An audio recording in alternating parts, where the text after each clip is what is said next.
Hey guys, welcome to the channel. Welcome to another video. It's that time of the day. It is the final game of this round. Well, final game of Sunday, shall we say. It is the big one. It is Manchester United against Chelsea live at Old Trafford.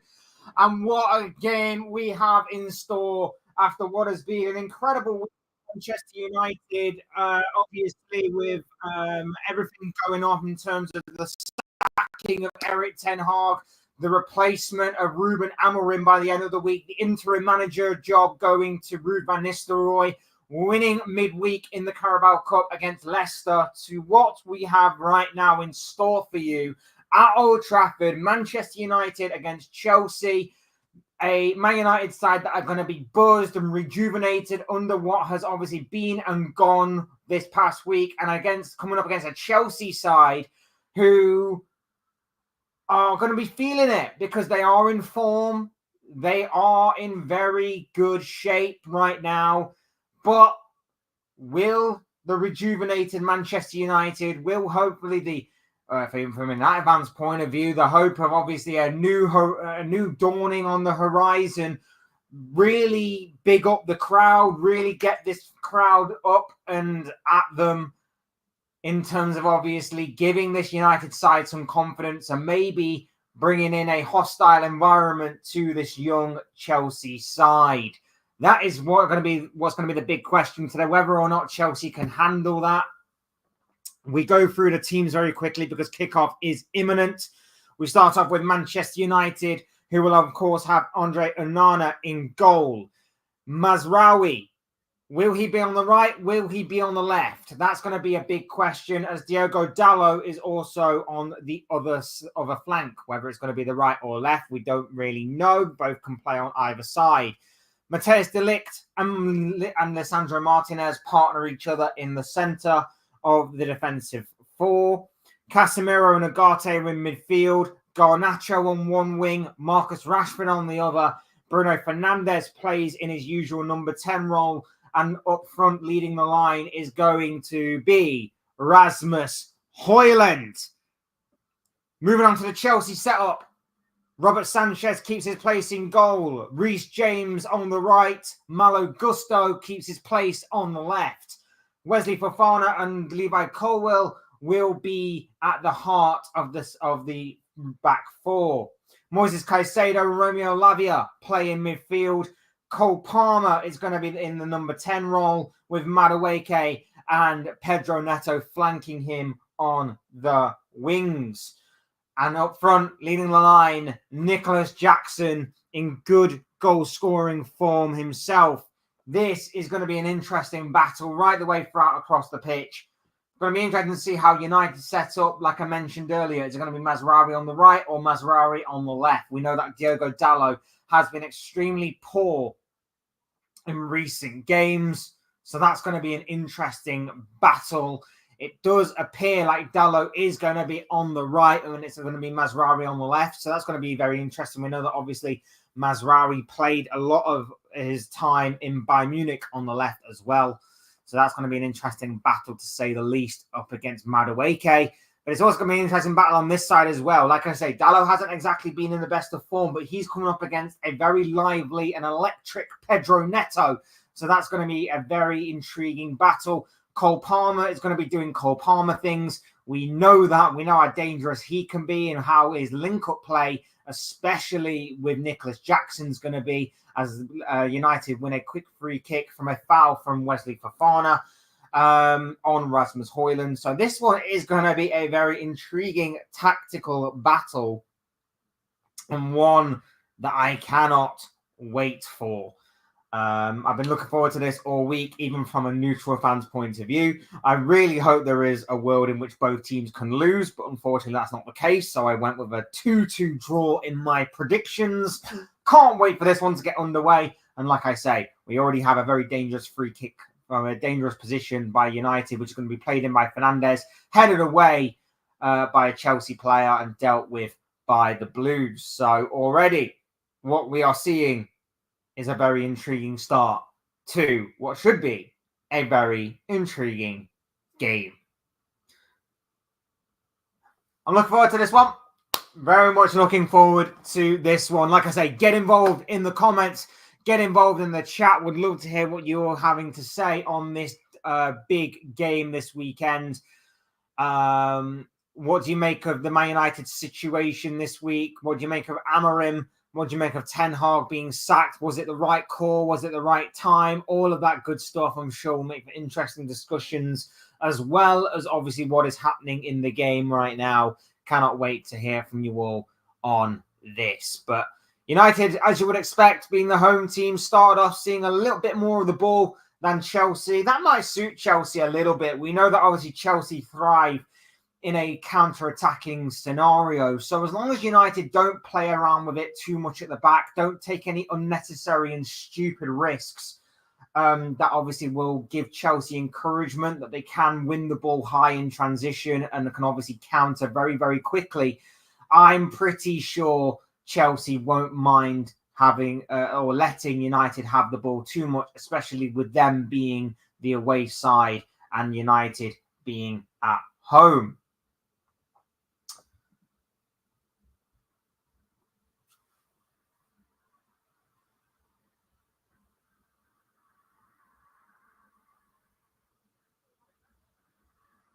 It's going to be an intriguing battle. Here we go. Neto against Dalot. It's just out of Neto's reach. Dalot does well to play the ball back to Onana, and Onana can clear it upfield. But that's going to be a very interesting battle for me.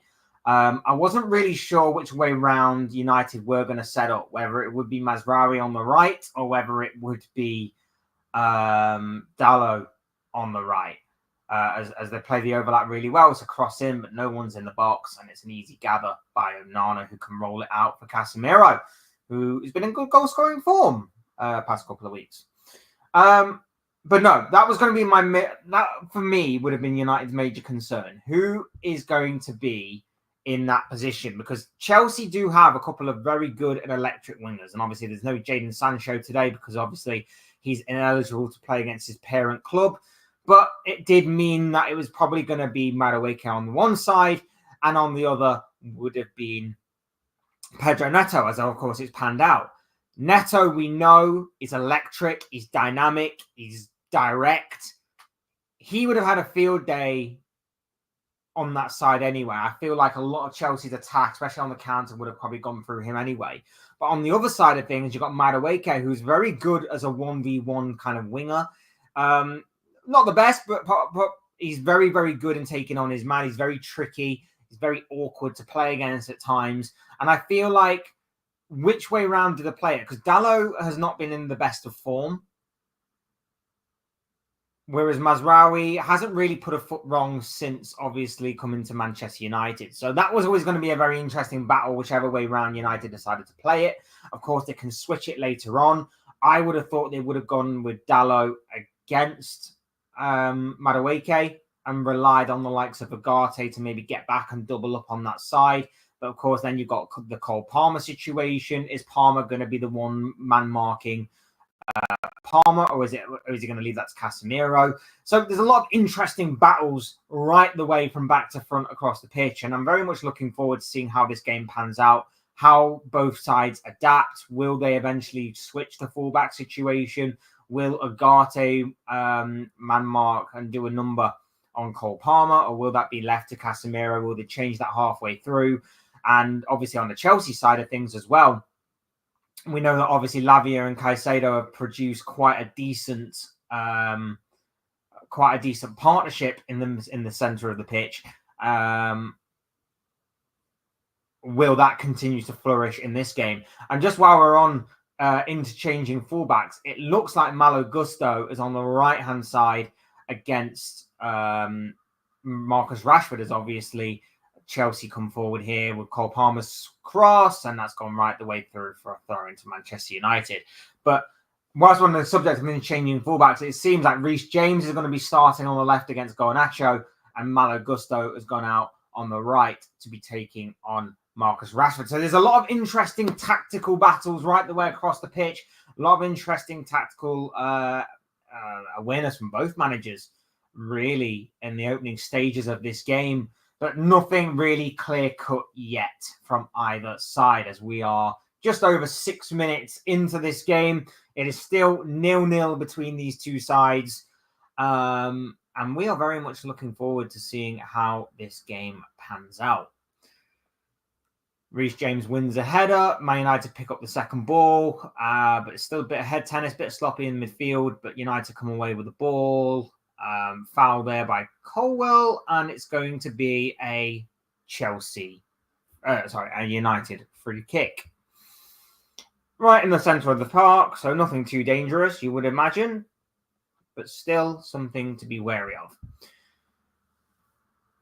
So many interesting battles out there.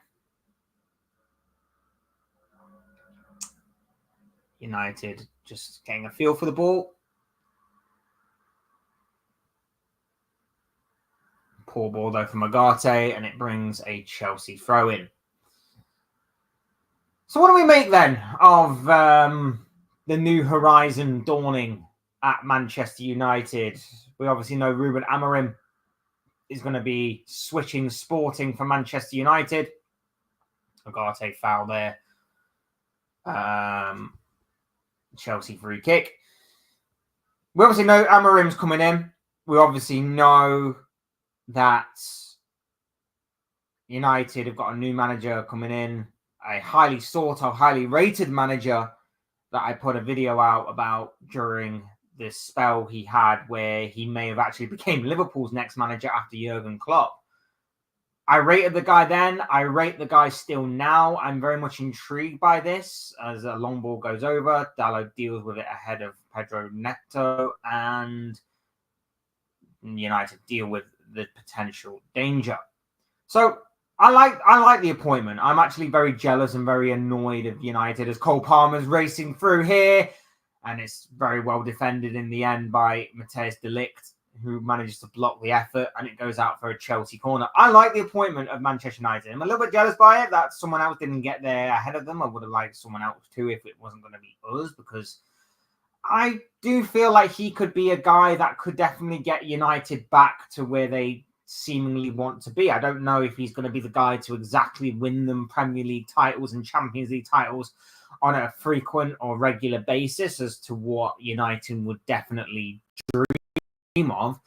But I definitely think he could be the guy to just certainly lay the foundations as Reece James's cross goes in and straight over the top of the bar onto the roof of the net, and Onana will take the United goal kick.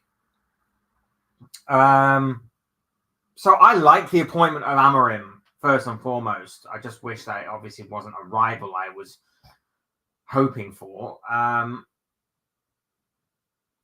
Potential foul there on Lavia, but it seemed to be in the goal that the foul took place. Don't know if they can really count that as being on the pitch. I like the appointment. I wish it was someone else I was talking about this appointment for that I could admire more. Don't like it's United, because I really do think this could be a guy that could have a very successful time at Manchester United. How successful, only time will tell. But there's so many good things to point out about with Ruben Amorim. He's done brilliantly well at Sporting. He's broke that stranglehold that both Porto and Benfica have had on the Portuguese league for some time. And, you know, he's proven he can work on a budget. He's proven he can work with young players. He's proven so much already in his career as to why he could be the guy to take United forward. And it's no surprise when you add all of those things up and much more in terms of like his attractive playing style, his unique playing style, whether he's going to be flexible and adaptable or not. It's going to be interesting to see whether he's going to play the 3-4-3 that could morph into various other formations as time progresses and as the game moves on and as certain games move on in different scenarios and situations. It's going to be interesting to see. It's going to be very interesting to see all of that unfold. So I'm very much looking forward to seeing Amorim in this country. I'm just annoyed it is obviously for Man United. Wouldn't have liked it to have been for Man United. But at the same time, I'm intrigued. I'm intrigued to I'm intrigued to see what this guy has to offer. I'm very much intrigued by this. So we shall see. We shall definitely see what the future holds for Ruben Amorim at Manchester United. Very much am intrigued by that. Don't like it's happening for United, but we shall see. Over 10 minutes played, still 0-0. No clear-cut chances yet for either side. Both teams seemingly feeling each other out.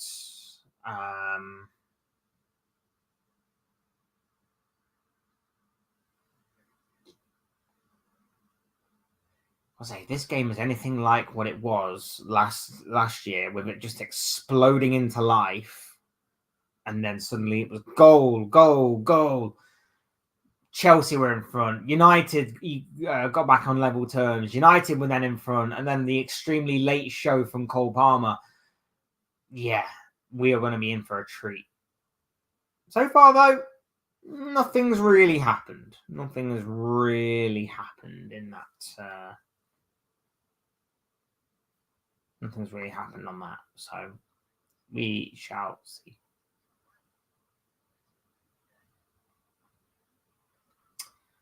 Chelsea progressing. Madueke. That combination on that side is going to be interesting to watch between him and Gusto. They've already shown a couple of times that they're looking to get down that side with the overlap or the underlap in this case. It's going to be interesting as well because we know that Rashford doesn't like to normally track back. So maybe the attacking work of Gusto might outweigh his defensive output. And it could be a very useful tool, shall we say, for... into the side netting there. Decent delivery in for Fofana and Colwell, I believe it was. It was a dangerous delivery in. It's headed by... it comes off the post, I believe. That's close from Chelsea. See back from this replay. It's Madueke, actually. Madueke's header bounces off the post, and then I think Colwell has a swipe at it, and he hits the side netting. Fofana just collided with Madueke during the attack of the initial cross from Palmer. Colwell's come off very worse for wear during that. Seems to be injured a little bit. He's up on his feet, though. Seems to be okay. Just needed some time to recover from that. But yeah, very close there from Chelsea. Colwell.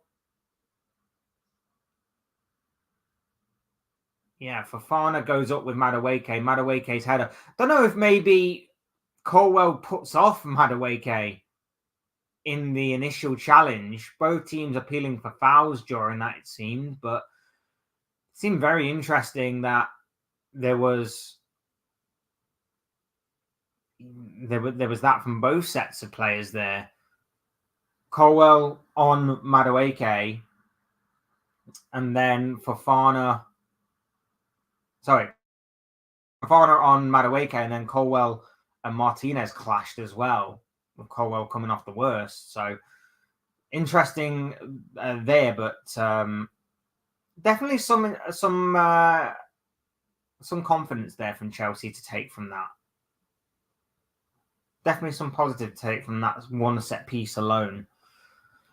As Chelsea look to build up, they seem to have got a bit more of a foothold in this game now. They're seeing a bit more of the ball. Poor pass there, and Rashford can maybe spring away, maybe set up some sort of counter-attack. He's got Højlund ahead of him. He's got Garnacho on this near side. He's going alone, though, and he does win a corner. So fair play to Rashford for that. He wins a corner off of Fofana.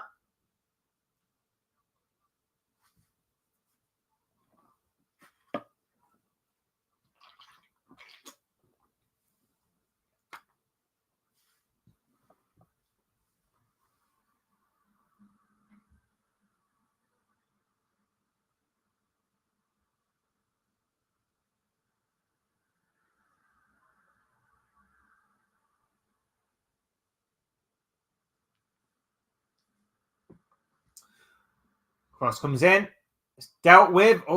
It fell to Agate. Couldn't get it out of his feet. Chelsea getting a bit of a muddle on the edge of their own area, and United come again here. Dallo gets tackled by Madueke, and Palmer can bring it clear, and he finds Caicedo. Now then, Is there a break on here for Chelsea? Caicedo plays it through for Jackson, but he's not quite quick enough to get there ahead of Mazraoui, who covers very well, plays it back to Onana, and United deal with it from there. Onana clears it upfield. It's headed first by Colwell, picked up the loose ball by Lavia, and Chelsea can maybe look at springing another attack here. Down the line for Pedro Neto. He's got a bit of space, looks up, checks back onto his left foot, checks back onto his right foot, checks back onto his left foot again, and plays it back for Madueke.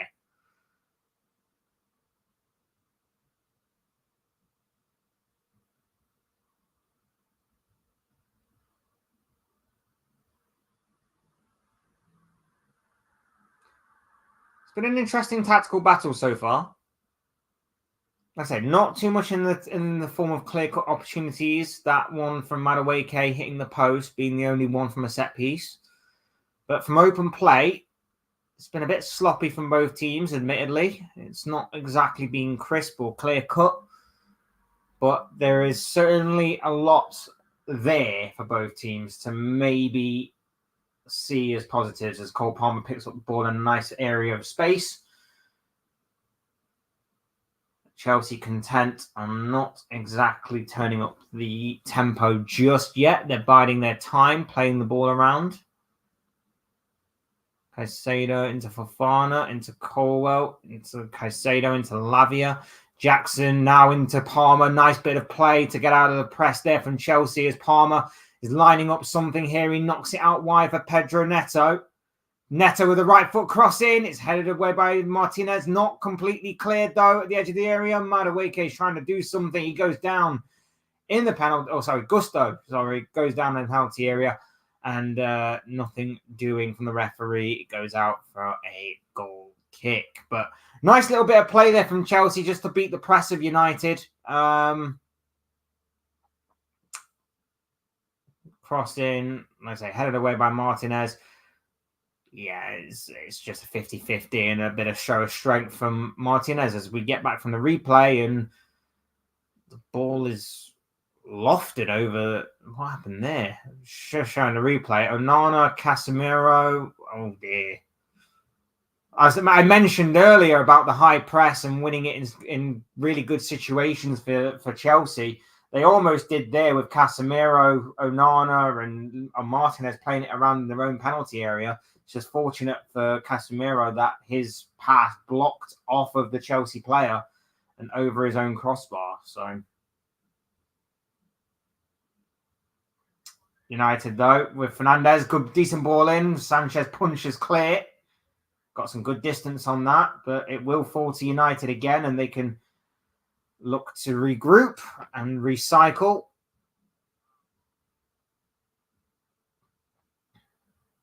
Martinez to De Ligt. De Ligt to Bruno Fernandes. Fernandes into Højlund, and it's a foul again from Fofana. Very physical defender, Fofana. Picks up a few fouls. So I've noticed.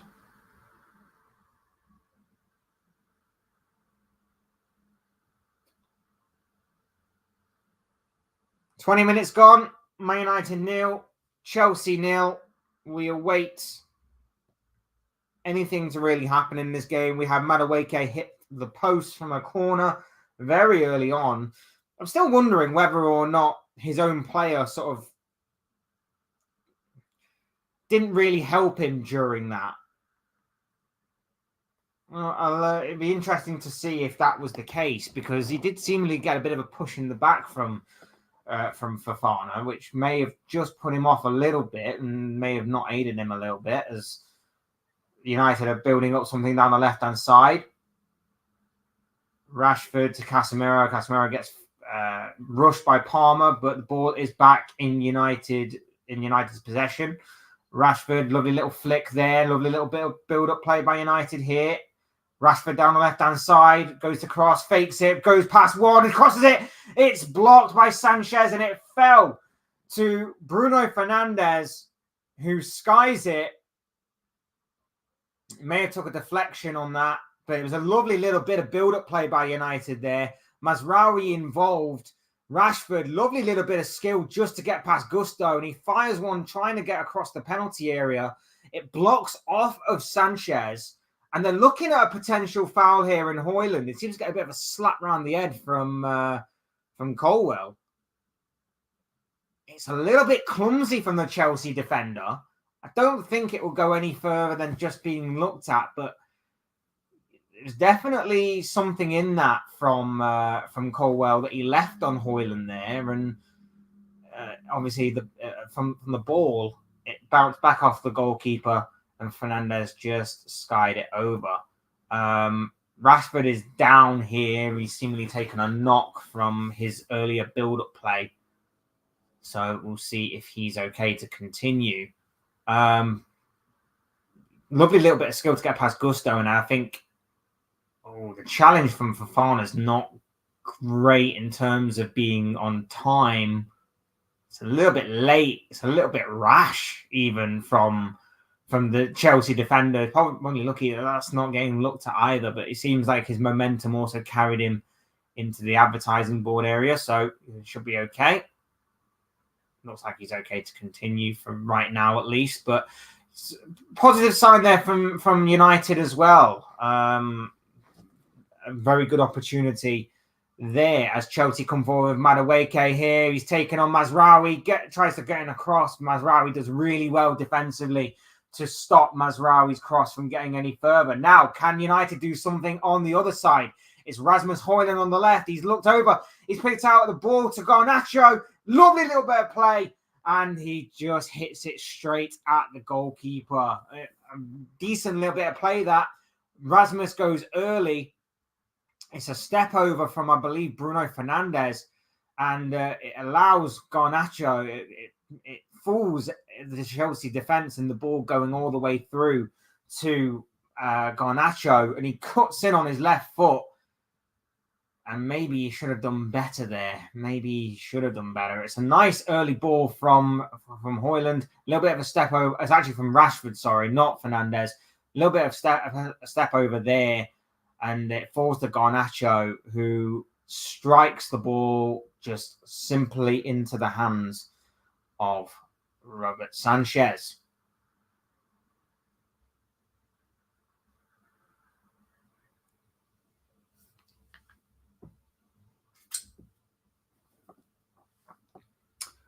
Open up a little bit, though.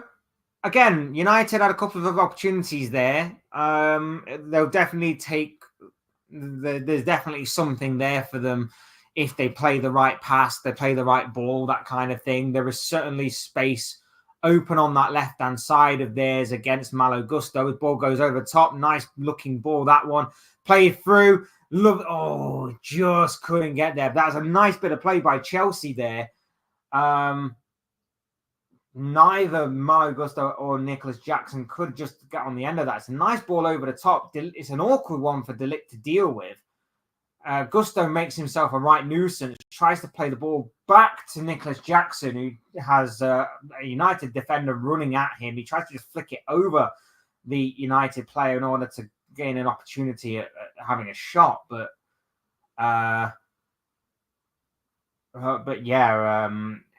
the United defender did really well there to stop that as Rasmus Højlund gives away another foul.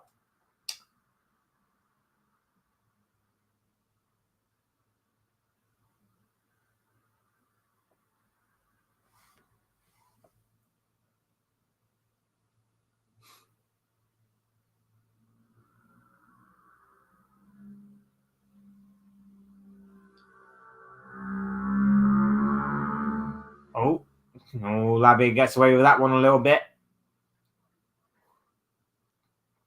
Could have lost the ball in a dangerous area there, the midfielder, but he did really well to hang on to the ball and dispose of it. It's an intriguing battle, this one. Maybe we'll say it's a bit boring, 0-0, 25 minutes gone, yada, yada, yada. But you know what? Sometimes like these games, bit of tactical battle, bit of intrigue. It's not been bad so far. It's not been bad so far. Here's Lavia.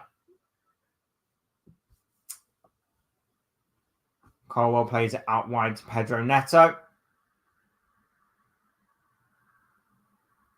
Back to Colwell. And now we begin again with Chelsea. Again, slow build up.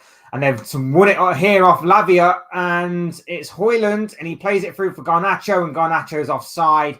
He needed to play that ball a split second or two earlier. Garnacho's frustrated. I would be as well, because there was a good opportunity there. There was a 3v3 developing for Manchester United, and Garnacho just goes a fraction too early. But at the same time, the ball from Højlund probably should have happened and took place a second or two earlier. So here, the winger has every right to be frustrated there, because something was developing there. But yeah, it comes to nothing in the end from United, as we are about to enter the half-hour stage of the game. Again, there's so much for both teams to look at and to be pinpointing as potential for attacks and goals and things like that, and opportunities. Quick throw in by Rashford finds Højlund. He's being harassed by two Chelsea defenders, and I thought that might have been a foul from Reece James there, but nothing given by the referee or the linesman on that side as well. Chelsea advance with the ball. They find Romeo Lavia with it now. He can play it simply to Fofana and Caicedo and Gusto, and everyone calms down. No influence from this man on the ball. Cole Palmer as of right now. No influence from Bruno Fernandes either of Manchester United. As United again win the ball back in the midfield. Højlund going through, tripped by, well, I thought he was tripped by Caicedo. The referee's saying play on yet again. Very strange one to me. And Martinez does well to deny Madueke a clear route to goal. But he just about gets the ball, actually. They've just shown it from a different angle, that challenge. Oh, it's actually Nicholas Jackson. I do apologise. Yeah, he just about nicks the ball there and just toes it away from Højlund. Otherwise, Højlund was breaking. But there's been a few times now where United have done that. They've won the ball in good areas in the midfield, and it's just about decision making. It's just about whether or not they make the right decision that can really punish Chelsea, because once or twice they have robbed the likes of Caicedo and Lavia in the middle of the pitch. As Gusto here's on the right, plays in Madueke with the ball in, but it's blocked by Mazraoui. He can't stop it from going for a corner, so it's going to be a Chelsea corner, and an interesting opportunity this for the Blues to maybe take the lead in this one.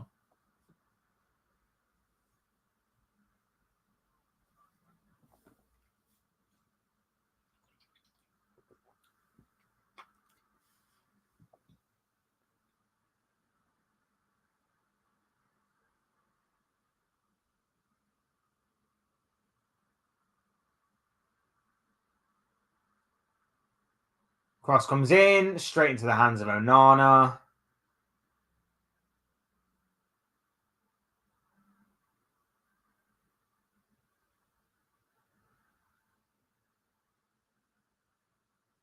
And United can go again.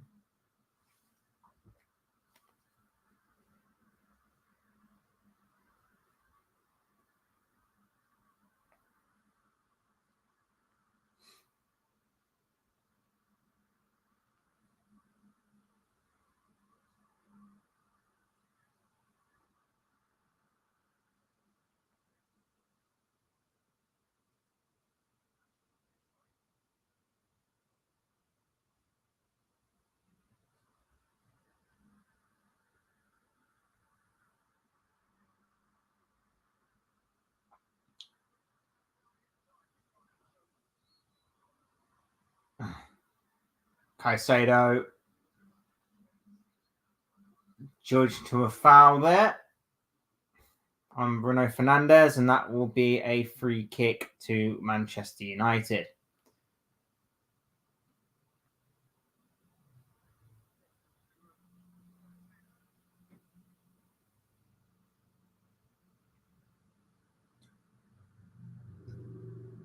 There's certainly a lot to take, though, from the United perspective. They keep winning the ball in key areas. It's just about the decision-making in the final third. Just hasn't quite been up to scratch yet. They're doing well. Cole Palmer's been virtually a ghost in this game. So far, that is. Madueke and Gusto on that side seem Chelsea's only real threat. Jackson's been everywhere, but as a striker, as what you expect him to be. Pedro Neto's even struggled to get really into this game, apart from one or two half opportunities to get at Dalot, which Dalot, to be fair and to his credit, has actually done well in denying him. But yeah, I'd say United would be probably the happier of the two teams so far in this. Gusto's cross blocked, and it's going to be another corner for Chelsea. Block this time from Casemiro.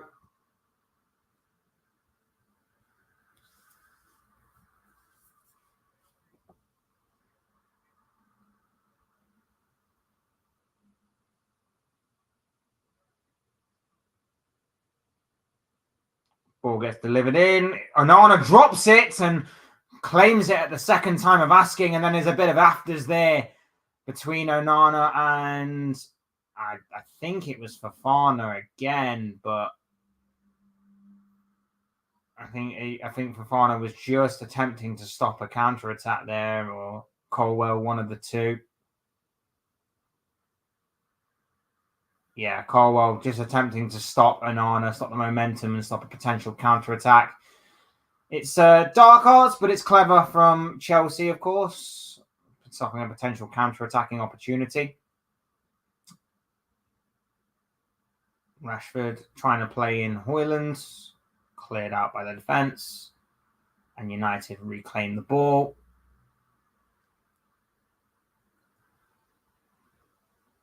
Casemiro looking long towards Højlund, and it's cut out by Fofana, but only for a United throw-in.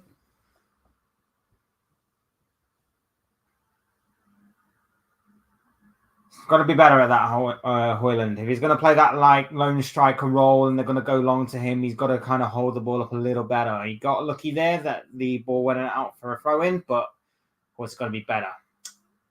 Looks like Rashford and Garnacho switch places, but Chelsea have just won the ball back in a decent area, and it's Cole Palmer going through. What's he going to do? He's got options left. He's got options right. He went for goal. He probably should have played in Nicholas Jackson on the left. Ball eventually does go out to Jackson.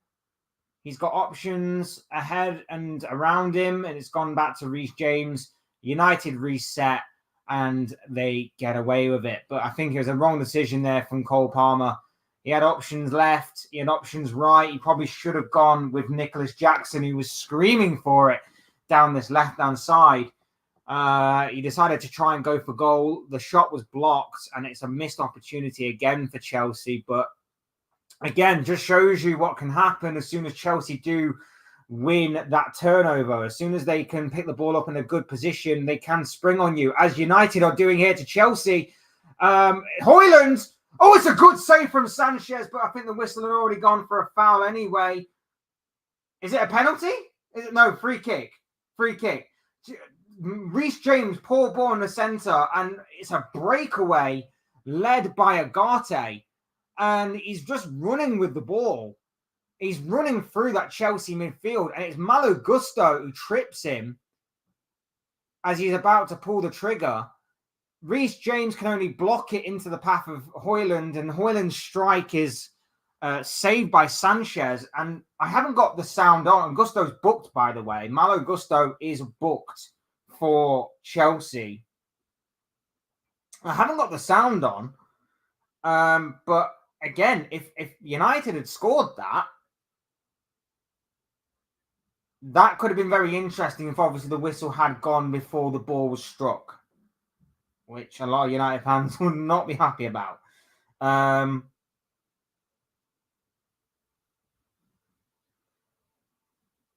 But yeah, that again, we just talked about how Chelsea can be dangerous in that turnover. United, they're proving that they can be as well. And obviously, like I say, Højlund with a strike. Højlund with a strike there, close, forcing a good save from Sanchez, but now winning a free kick. Bruno Fernandes obviously sizing this one up. You've got Marcus Rashford there as well. So this is a very good opportunity for Man United to get something here.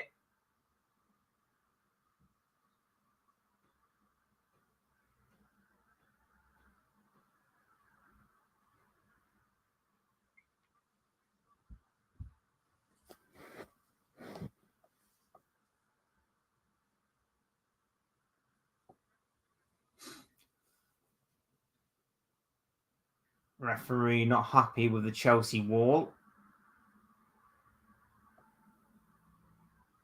Again, though, there was some encouragement there from United. There was some encouragement for Chelsea moments before. Cole Palmer really should have done better with the opportunity that presented itself to him about a minute or so earlier in that. But Fernandes, free kick into the wall. Comes out to Mazraoui. Nice ball played through. Is it a bit stronger for Garnacho? He manages to get there. It's cut in. It's saved by Sanchez. Ball in by Rashford straight into Sanchez's hands. He can deal with it. And Chelsea can go again.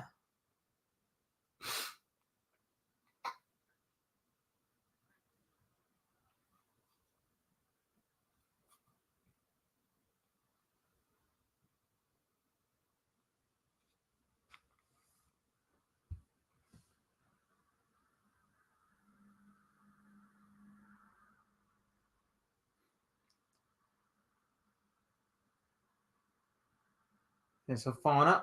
Plays it down the line to Madueke, and Mazraoui does well. Mazraoui has done really well against Madueke so far. He's done really, really well. Apart from one time where I think the overlap kind of caught him out a little bit, but he managed to recover. I think Mazraoui has done really, really well against Madueke. On this kind of on the near side with Dalot against Neto, we've not really seen a lot of Neto. I think that's something that Chelsea may need to look at and maybe address. A lot of it has seemingly been going down their right-hand side. I think they probably need to get Neto into the game a bit more. We've not seen anything of Cole Palmer other than that one opportunity moments ago.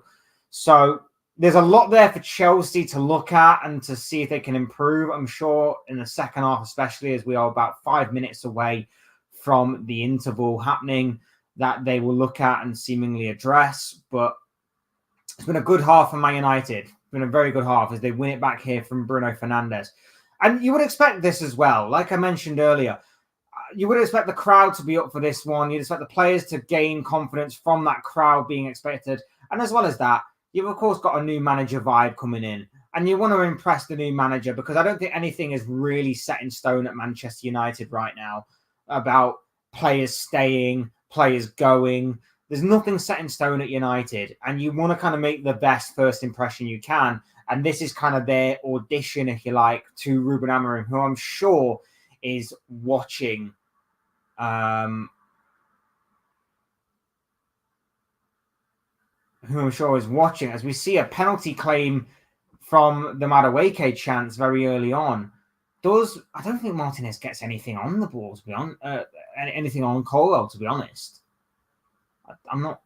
It doesn't look like Chelsea fans were claiming a foul. I thought there was something in that because Bruno Fernandes was seemingly claiming for something for United, and obviously Chelsea were claiming on something for Chelsea. So it seemed a very interesting interchange there, exchange of challenges. So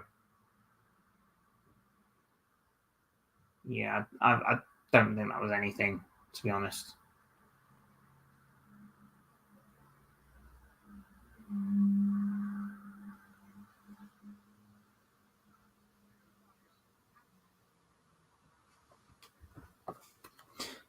Martinez foul there.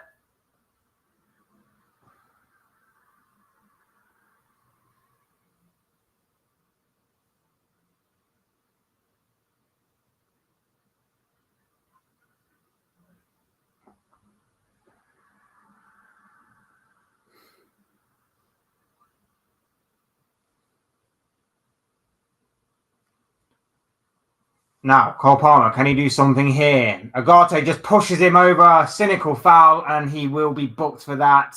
Yes, he is. First thing, Cole Palmer's, second thing, Cole Palmer's really done right all game, really. Breakaway there through that midfield area, and Agate, he's got to now be careful going up against him, and Palmer will know that. Just simply rushes over, pushes him over, and Agate is the second name to be in the book after Malo Gusto, of course. So it's going to be it's a decent position this for a Chelsea free kick. Agate, second yellow card of the season.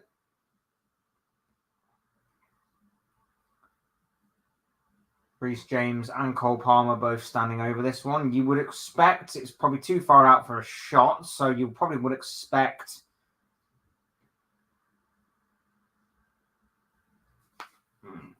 probably the outswing of Cole Palmer, maybe.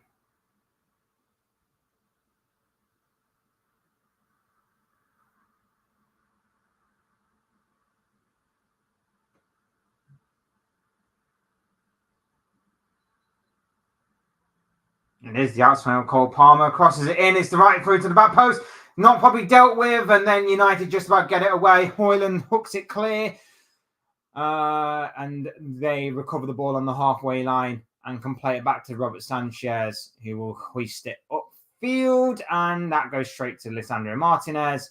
And United can now maybe look at maybe setting up an attack of their own.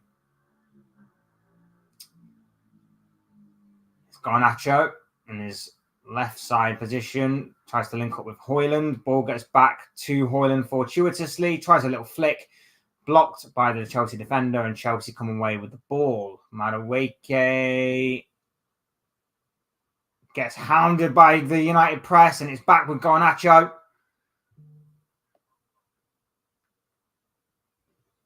Chelsea again deal with it though, hoist it clear, only as far as De Ligt. Plays it to Martinez.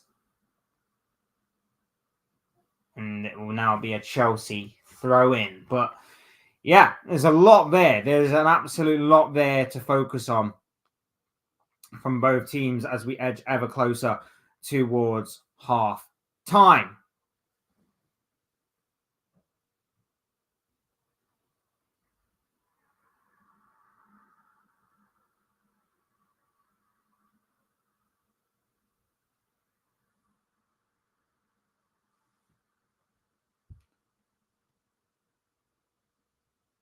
Nice little move there from Caicedo, and he plays it right over the top to Pedro Neto, who wonderfully keeps it in. And now, and Dalot's just brought him down, and that's going to be a foul for Chelsea, is it? Yes, it is. And it looks like it's going to be a yellow card for Dalot.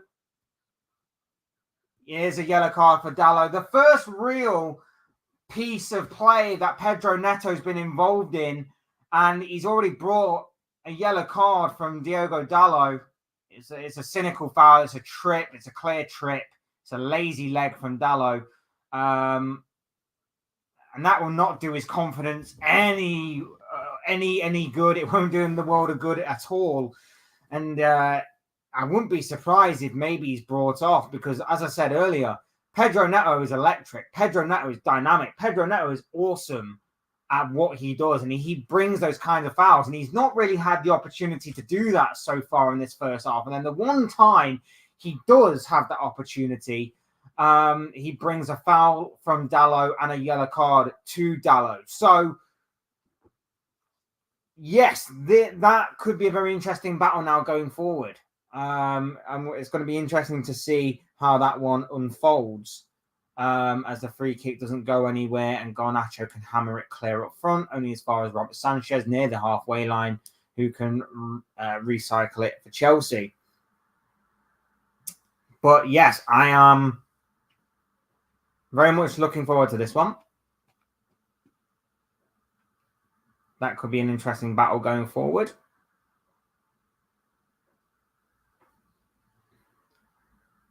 Ball gets played in, goes right the way through to Onana.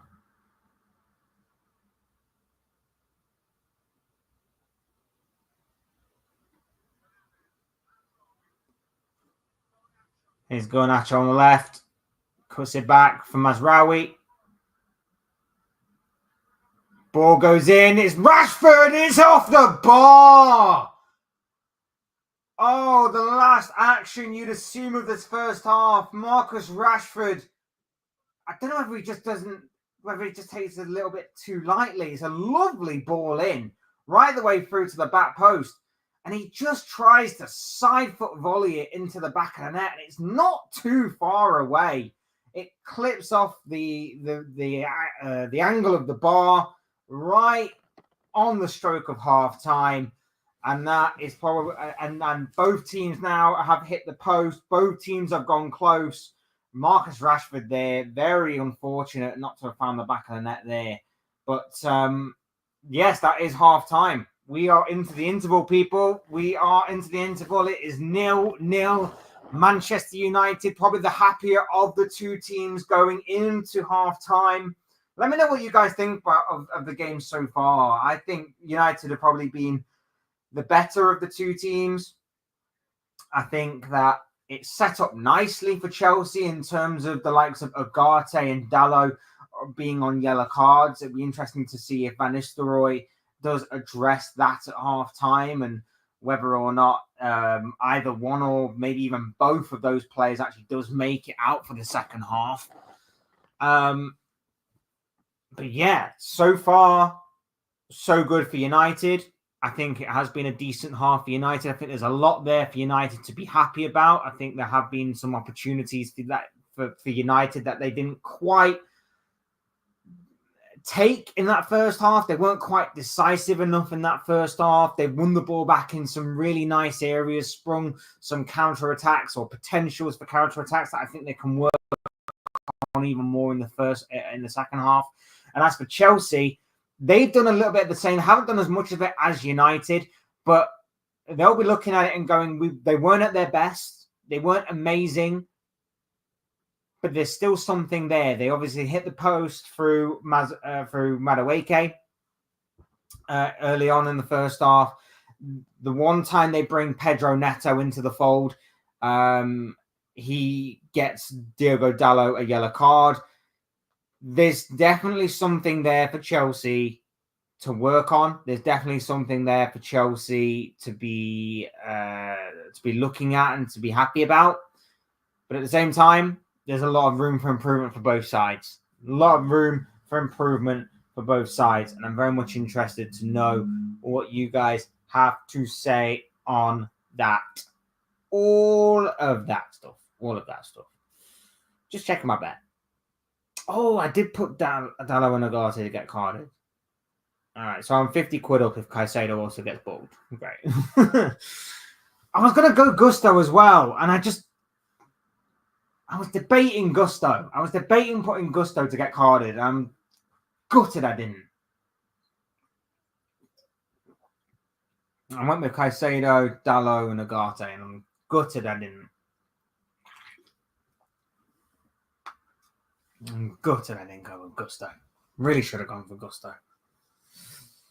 Oh well. It is what it is. Don't forget to hit the like button if you haven't already. Subscribe if you are new or want to see more content like this. Both things are always and probably greatly appreciated. I know I probably didn't say it enough, but thank you all for the continued or even growing support. It's very much appreciated. Awesome from you all. Whether it's brand new, whether it's or whether it's continued. Either way, it's still very much appreciated. Love you all for it. And hopefully long may this continue because I'm enjoying this kind of stuff. So yeah. Fingers crossed this continues. It'd be great if it did. Yeah, it's cool. Yes, we are halfway through the game. It is 0-0 between Chelsea and Manchester United. Not quite the goals fest I was expecting, but quite an intriguing tactical battle, I would say. I wasn't expecting Chelsea to have it all their own way, despite being probably the form team coming into this one. And especially given the... if this had been an Eric Ten Hag Manchester United team, I know there's still a rivalry there between United and Chelsea. And obviously I'm not listening to the sound on the TV. So I don't really know what the atmosphere is like at Old Trafford right now. But one thing I would say is that if it's still been an Eric Ten Hag team, United probably wouldn't be showing this much fight, this much effort. They'd probably be a bit more defensive. They'd probably try and play the underdog. They'd probably try and hit them on the counter. United have been a bit more aggressive. They've been a bit more assertive in themselves. Maybe not so much in the final third, but more so in the middle of the park. They've held their own in that midfield battle, I thought. There is opportunity there for Chelsea. If and when they can beat the press, there is certainly opportunity there, as you would expect, because this United team is in need of much surgery, and I think defensively there is much need for improvement. But like I say, in saying all of that,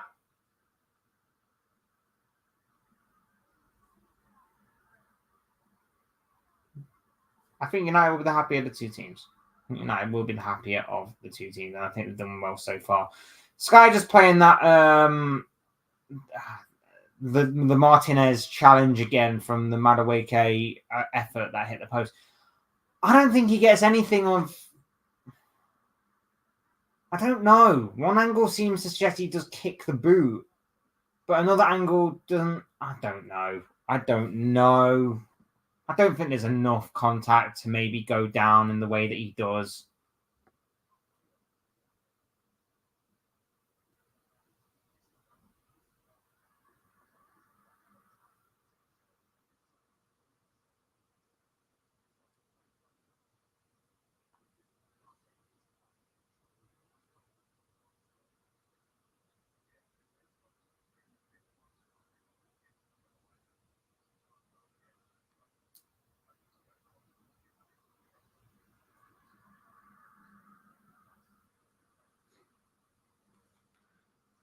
But yeah, that was always going to be the question today, whether or not the hostile atmosphere, the atmosphere at Man United, with everything that's gone off this week, was going to affect these Chelsea players or not. And I said this Chelsea team, very young, very somewhat inexperienced.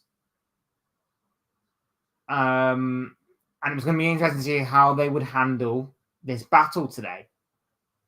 And so far, they've not really handled it in the best way. Like I said, Cole Palmer has had 2 opportunities, but hasn't exactly brought the game to light. Madueke's hit the post, but United have also had opportunities themselves. Being a bit more decisive in the final third may have helped them. Rashford's hit the post. There's a lot there for United to get excited about and to be optimistic about going into the second half, but I would expect Chelsea to be much better in the second half. I expect Maresca to get into them, maybe address a couple of things, maybe even try and obviously bring Pedro Neto more into the game, especially if Diogo Dalot is going to make it out for the second half. I would expect there to be an emphasis of Chelsea's approach to be on Neto's side, because Neto's not got into the game at all. And then the one time that he does, he brings a foul from Diogo Dalot, which results in a yellow card by the referee.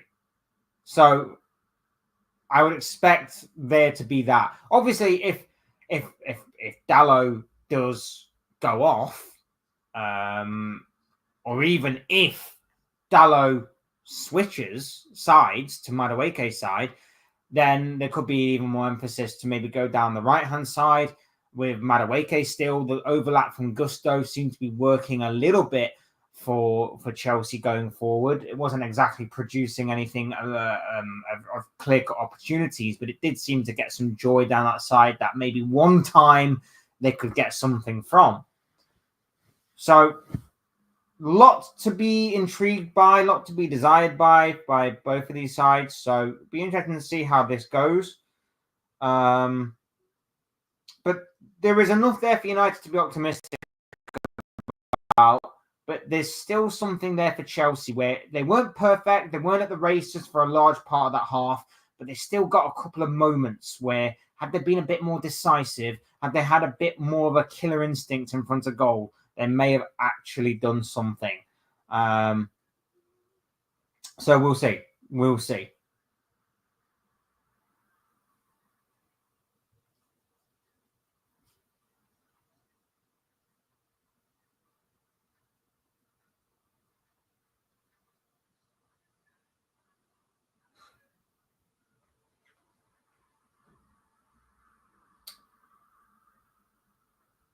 So far, I would say standout performers have been Mazraoui. I think he's been absolutely excellent so far.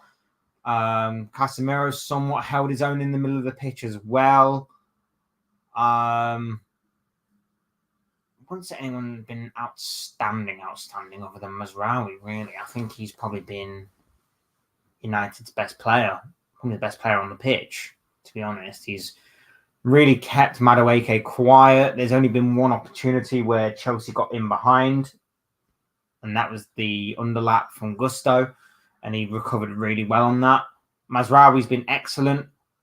We'll see if that continues in the second half, and we'll also see if anything does change with the Dalot yellow card, because we know that can affect games, and we know that may play a bit of doubt in his mind, especially with him not exactly being in the best of form right now.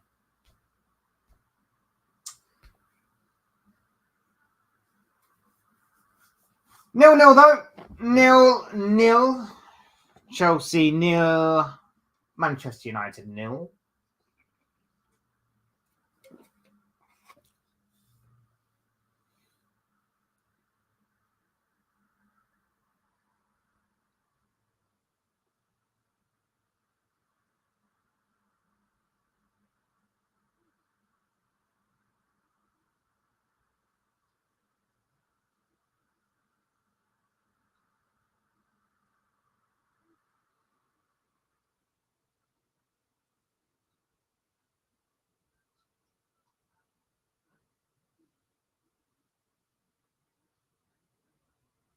Arthur seems to be getting a bit of stick from Man United fans. I know he gave away a foul, but didn't realise he was that bad to be getting a bit of stick online from certain fans. I know Twitter isn't exactly the best place to go for fair, balanced, and proper analysis, but even so, I would have thought he would have got a bit more praise. I don't think he's been terrible. I don't think he's been amazing, but I don't think he's been terrible. He's slipped a few times.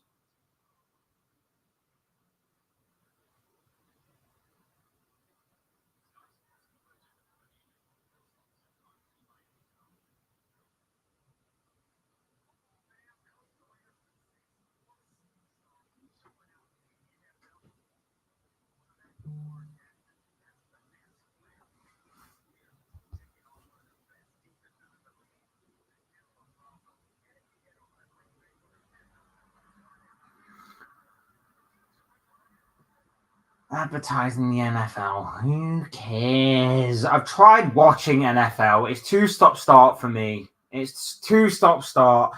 And then at halftime, they go, oh, here's Beyonce and here's so-and-so for a halftime show. And I'm like, don't give the Premier League any ideas, because they will follow suit. And before you know it, you've got friggin' the Killers performing halftime at the FA Cup. And I'm like, no. We don't want that. We just want to see the football. Bad enough they do it at the Champions League before the game starts.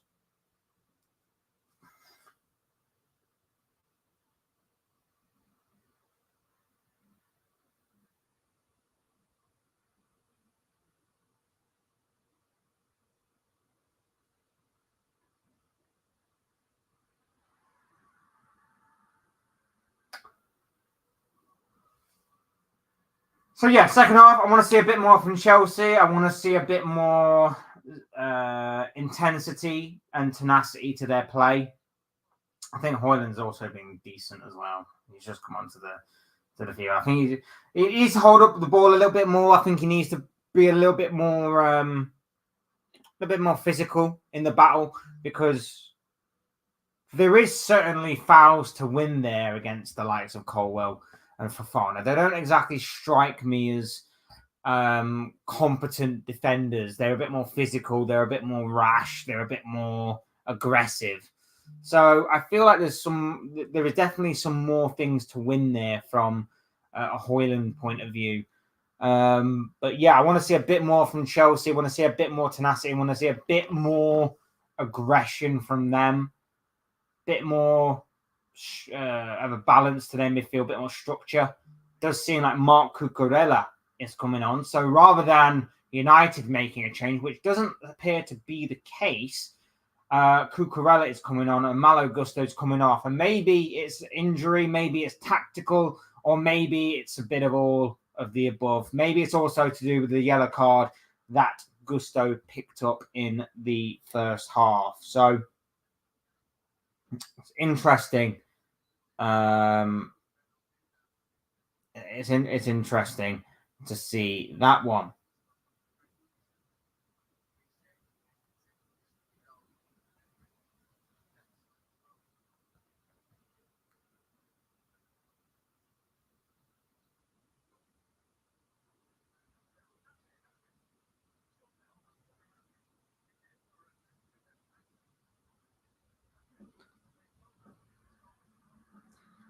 I've just watched the Fofana challenge on Marcus Rashford again. From the angle of behind Rashford, it does look like it's a penalty. I'm not going to lie. Like, I think Chelsea might have got away with one there. They talked about the foul or potential foul from Martinez in the first half. I've got to say, I think Chelsea have got away with one on that Fofana one on Rashford. They kind of glossed over it a little bit on commentary, and they glossed over it a little bit seemingly on the half time. But it really does seem to be the case. I've got to say, it seems very, very fortunate on Chelsea's part to have got away with such a moment, as Reece James is likely, I would say, pushed to the ground by Agate, and so he gets away with one a little bit there.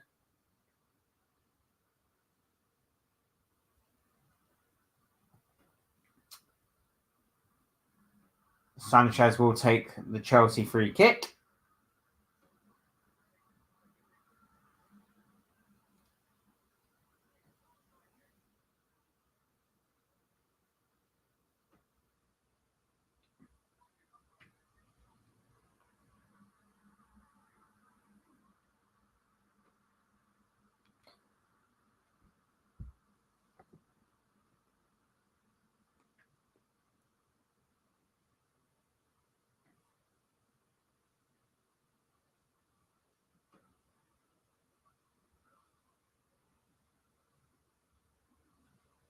I think if you're United, you just want more of the same in the first half, don't you? You just got to be like, don't give anything stupid away.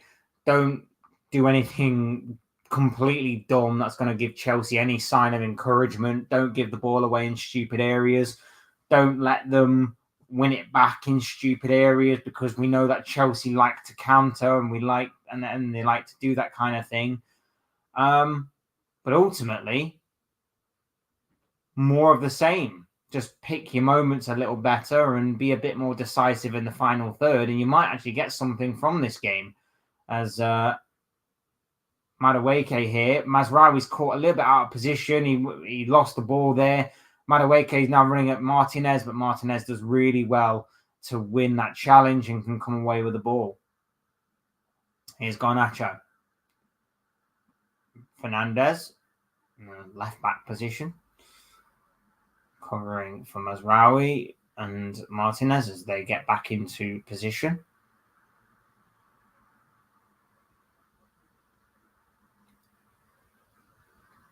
It's a slow burner, this one. Nothing in terms of goal mouth action other than both sides clipping the outside of the post.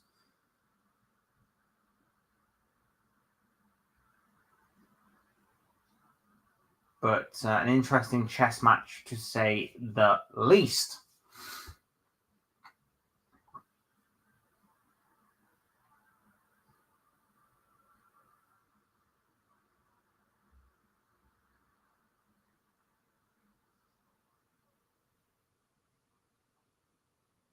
I thought there'd be goals in this one. I'm not going to lie to you. I thought there'd be goals in this one. And so far, it's not the way that it's panned out. I thought there would be at least 3. I thought there would at least be 3. I went with 2-2, so I thought there'd be 4. But I was like, you know what? I could see it being a 2-1, a 2-2, a 3-2, a 3-3. I was expecting goals, basically. And so far, I have been left bitterly disappointed by 2 teams I don't really like. And I only picked this game because obviously it's the biggest game that's on TV this week. And it was probably going to be a very interesting game. But so far, I have been somewhat wrong in the goals department. An interesting chess match.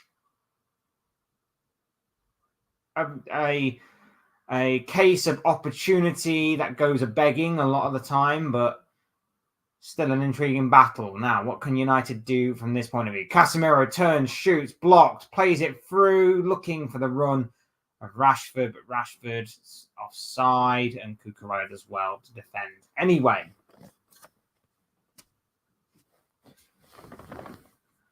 Cucurella.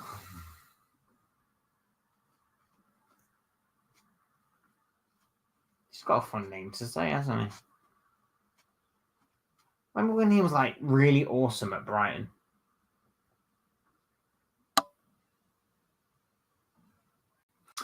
Welcome back, Ballon. Nice to see you, my dude. Will you celebrate a Xerxes goal again? I'll take any goal at this rate. I've said before, like, I wish both sides would lose. I wish both sides would lose, but yeah. I'll take any goal at this rate. I saw Wrexham are at the FA Cup. Oh, are they? I've not actually been keeping up to date. I forgot it was somewhat FA Cup time again. I've not really been keeping up with the early stages so far. So, flashes that you're seeing today. I'm just in a decent mood. It's been a very good weekend. It's been a very good weekend, Liverpool-wise. Hello, thank you for having me. Anytime, bro. Anytime. Always good to see you, my dude. Always good to talk to you. Always good for teaching me latest trends and growing things. So, yeah. It's good to have you, my dude. Good to have you all. Like I say, hit the like button if you haven't already. Subscribe if you are new or want to see more content like this. Both things always and forever be greatly appreciated. Your continued and brand new support is very much appreciated by me. So thank you for all very, very much. There's an FA Cup on BBC One tomorrow. Lincoln match. I might glance and watch this. That could be an interesting. I think I might watch the Brentford game tomorrow. Not probably on a watch along, but I might watch the Brentford Fulham game. Might be an interesting London derby, so I might be watching that game instead. But yeah, the FA Cup obviously progressing nicely. The big boys enter obviously in January, of course, in the 3rd round. So yeah, the early stages are always decent. As corner gets whipped in, it's headed away. Only as far as Cucurella trying to make something of it. It's picked up though here by Fofana, gives it back to Madueke. Pedro Neto back to Caicedo and Cucurella, and Caicedo and Chelsea can continue again. Brentford versus Fulham. Forgot that this is on. Yeah, it's kind of gone a bit under the radar for your Monday night viewing, but it should be a decent game, I think. There's a lot for both teams to really look at and to be like, they could have some goals in that one. It really could have some goals in that one. But yeah, it's been a bit strange not having either team play. That was a very strange kick from Colwell. Just kicked the ball straight out of play, skewed it completely. there. A really bad mistake by the Chelsea defender. Third round is always somewhere in December. Yeah, they draw it in December. The third round draw always in December, and then we'll see. I hope it's done better this year. It always disappoints me whenever we get all Premier League ties. I hate that, and especially Liverpool as well. Liverpool seem to get. I don't know whether it's just me, recency bias, or whatever, but Liverpool seem to always get all Premier League ties in cup games. Or at least we get more frequently than we don't. And I'm not just saying that because I want like an easy route to the final, but Pedro Neto runs through. It's a strike from Neto. It goes agonizingly wide of the post. But again, Pedro Neto has been left relatively quiet by his Chelsea teammates. But the one time he's electric, he's allowed to use his pace. Dalot is terrified of making another challenge on the guy just in case he gets a second yellow. He absolutely rips that. And it just goes agonizingly wide of the post. No Chelsea player really following up, trying to maybe get on the end of that. It's unfortunate from the Portuguese winger as Højlund wins a free kick high up the pitch for Manchester United. But very close there to opening the scoring was Pedro Neto. He will have Dalot on toast if he is allowed to have a run at him. And Chelsea really do need to bring him into the game because so far it's been mostly played down the right-hand side, but we know Neto is dangerous when he gets the ball. Yeah, I understand we had Wolverhampton Wanderers away and Arsenal away. We always seem to get like Wolves, West Ham, Arsenal, Brighton as well. We had them in the Carabao Cup this week, I know, but I think we've had them in the FA Cup for 1 or 2 years these past few seasons. So, yeah, we definitely seem to get all Premier League ties. And like I said before, I'm not saying it so that we get an easy run in the competition. I'm simply saying it because the FA Cup is built on giant killings and is built on these David versus Goliath encounters. Now, obviously, I want, in that situation, a Goliath like Liverpool to win. I would love us to go on another FA Cup run this year and us to win it. But at the same time, I don't care if Liverpool are going to an FA Cup game against the likes of Wolves, against the likes of Brighton, against the likes of Crystal Palace, against the likes of, your Southamptons. I'll see that twice this season. I don't care. I want to see Liverpool against a championship side, against a League One side, a League Two side. And that goes for other teams as well. I don't want to see Man United take on a Brentford. I want to see a Man United take on, similarly to what happened in the FA Cup semi-final, a Coventry, where the opportunity arises for a Coventry to defeat a giant like Manchester United. And that came very close to happening. And if it wasn't for a toenail, it probably would have happened last season. And we probably would have got Coventry against Manchester City, which may have ended with City gaining an FA Cup as well as a Premier League title. But you know what? That's what the cup was built on. That's why the cup supposedly had all this magic to it. Very disappointed. Very disappointed. Yeah, I understand we had... sorry, I read that one. In our title-winning season, we purposely lost away at Wolves. Yeah, there was a time where, obviously, Klopp did not care for the domestic titles and the domestic trophies.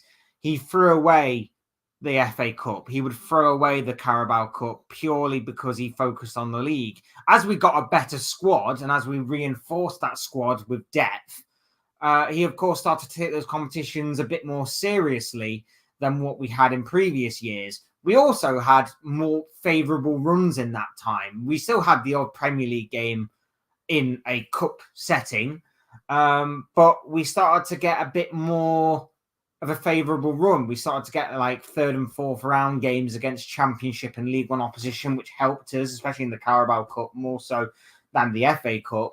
But yeah, we definitely took those competitions a bit more seriously the more that obviously we got a stronger and deeper squad. So, and I still remember that year the league screwed us over by having the Club World Cup and the Carabao Cup a day apart in obviously different countries.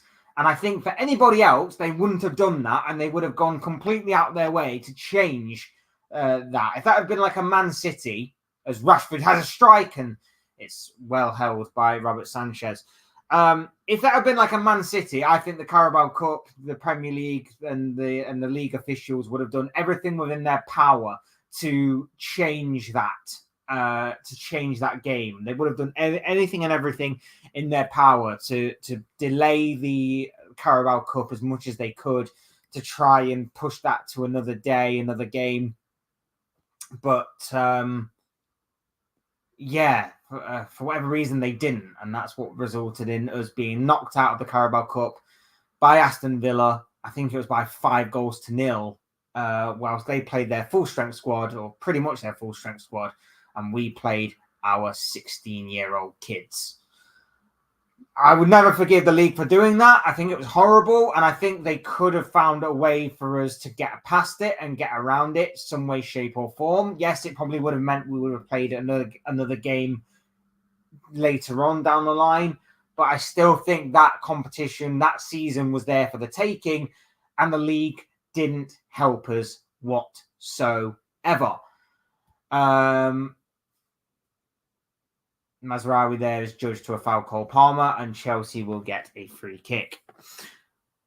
Givers Notts County. Oldham win away. Oldham away again for revenge for 2013. Lincoln City away, or something away in the non-league. If we're at home as well, that would be better for the non-league teams as well, because that's what I think needs to happen, especially for the teams that, and I think I did a video on this last year, for the teams that obviously go through the playoff places in the cup to get to the first round, to get to the second round, to get to the third round, they are the ones that fully deserve big away ties at big grounds for the away day money, or whatever it may be, or just for the experience. They fully deserve that, and I think a seeded system like that will be beneficial money-wise for those clubs. And that, at the end of the day, is what it's all about. And not just that as well, but like I say, it's purely for financial gain, and obviously David versus Goliath encounters. We love a giant killing, especially in that competition. That's what that competition was built upon. And if that can happen, even better as far as what I'm concerned. FA Cup lost its magic years ago. FA final isn't big as it was in 2006, 2009. And I think a large part of that, mate, is down to the fact that the FA Cup semi-finals at Wembley, it doesn't need to be. You can find a neutral ground if you need a neutral ground to play on. You can easily find a neutral ground to play on during that time. There are some big stadiums up and down the country. You can easily find a neutral ground to play on. You do not need it to be Wembley at all in that scenario and in that setting. I'm just saying it doesn't need to be that. And it is very, very strange to me that it is, because it does lose something. It does lose a lot when you've already been to a semi-final at Wembley and then you go to a final at Wembley. I've never understood why that is the case. Wembley it should be the holy grail. And if you're treating it like it's the semi-final as well, what is the point? What is the point? Go to a neutral venue. There are plenty of neutral stadiums elsewhere in London. There are plenty of neutral venues up and down the country that will probably be available. There's the likes of Anfield, there's Old Trafford, there's the Etihad, there's the Tottenham Hotspur Stadium, there's the London Stadium. Go to one of them. Villa Park even. Villa Park used to be that kind of stadium for that kind of hosting. Just go to it. I remember this. I watched both games and watched Liverpool reserves under 23 away at Aston Villa. Yeah, we played like our 16-year-olds that day. That was not great. Well, at least we won the Club World Cup, so at least it wasn't completely for nothing. But even so, I still feel like the league officials would have moved heaven and earth had it been for someone different other than us. Not kind of conspiracy theory, just my sort of prediction. Um, that was in our title-winning season, wasn't it? Yes, because we would have only qualified. A Cucurella shot blocked, cleared over Mazraoui. It would have been because we won the Champions League to qualify for that Club World Cup that year. So it would have been during our title-winning season, yes. Pedro Neto drives one. It's comfortably saved by Onana. Something for football heritage can be interesting seeing as a team like Arsenal or Liverpool away to Sutton and Bromley. Like I say, I think it needs to happen. I think some of those teams that go through the qualification stages in the first and second round definitely need to be drawn away or even at home to some of the bigger teams from the Premier League, rather than as just constantly have these all Premier League ties. It's just stupid, in my opinion. As United got an opportunity, and Garnacho scuffs his effort. A wonderful opportunity just presented itself to Manchester United. Good work by both Garnacho and Rashford. Højlund and Rashford to build it up. And then it's a cutback from Rashford. It finds Garnacho, and he completely makes an absolute mess of his effort. He scuffs it, and it's straight into the grateful hands of Sanchez. That really should be 1-0 to Man United, but Garnacho has absolutely dropped a clanger there. Proper messed up his effort, and Chelsea get away with one. FA Cup semi-final was in Wembley because costs for English FA in making new Wembley and costs for running their stadium, from what I heard. If that is the case, that is ridiculous. You're taking away the most prestigious, or meant to be the most prestigious stadium in England, the home of English football, the home of the England national team, and you're reducing it to a semi-final as well as a final. It just makes no sense to me. This new Club World Cup in the USA with Inter Miami, etc., will be interesting. No fireworks yet in this match or in your background. Yeah, the Club World Cup will be interesting. Chelsea qualifying for it as well as obviously City. It's going to be interesting to see how both teams kind of approach that one. Are they going to take it as seriously? I don't know. More games, more of a tournament feel to it. I don't know. The only winners there are going to be UEFA. Anyway, back to the game. Rashford is unhappy with the linesman, and he's going to get a yellow card for his protests, it seems. The referee's walking over with his yellow card out.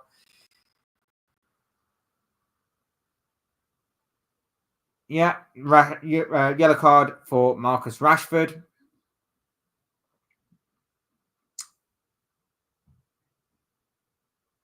I mean, he is seemingly fouled there by Pedro Neto, but it seems like the referee's giving it the other way. And in his protests, he's seemingly got a card himself. Very strange decision that from the referee.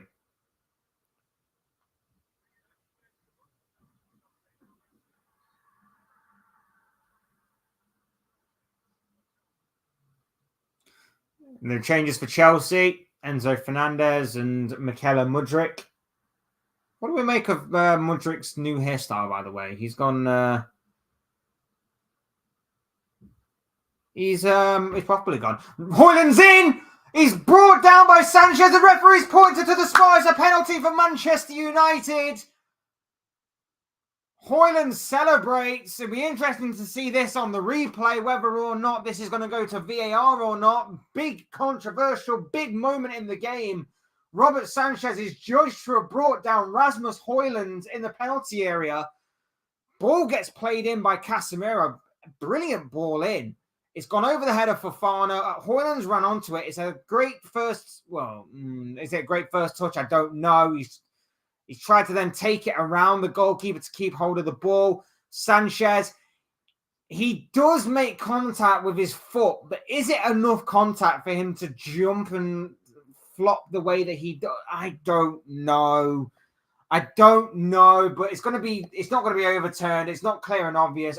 It does seem clumsy from Sanchez, but I don't know. On first opinion, I didn't think it was like a great deal of contact for Højlund to go over the way that he did.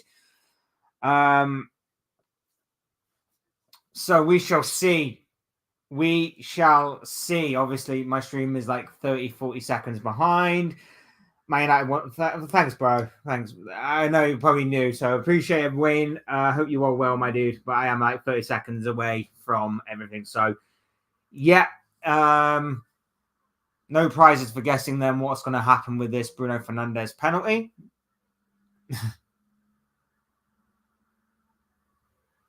Fernandes. Typically, Fernandes does nothing in my fantasy team. I take him out and he rolls the penalty into the back of the net. Of course he does. So, yes, Fernandes does nothing. I take him out my fantasy team, finally, and then he goes and scores a penalty. But that is a massive goal for Manchester United. And you know what? It's probably fully deserved as well. United have been very good in this game. Chelsea have not been at the races. And Calamity Sanchez at the helm for Chelsea, shooting themselves in the foot, giving away a penalty. Well won by Højlund. Casemiro's ball was quality as well. Should not be taken away from him as well in the build-up to that goal. And Man United find themselves 1-0 up with 20 minutes to go. Now, then, does that mean Chelsea turn up things? Do they change things? They were about to bring on a couple of changes. So this one's going to be very interesting to see. Only winner there will be FIFA. They will, yeah, exactly. They're the only winners during that Club World Cup discussion that we had moments ago.